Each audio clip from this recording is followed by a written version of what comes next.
After working for the Red Cross for a number of years and seeing the centrality and the significance of water, I really wanted to develop this interest further.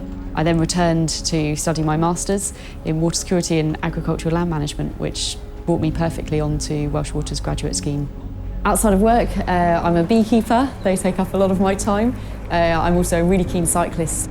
I'm a graduate on the wastewater stream. We're working on a range of energy optimisation projects, which means I'm able to get out and about onto sites. I'm meeting a huge range of people and I'm really getting to experience all sides of this wonderful business. Welsh Water's not-for-profit status is really significant to me. It gives us extra pride in the work we do, and we know that rather than shareholders, our customers and the environment are our top priority.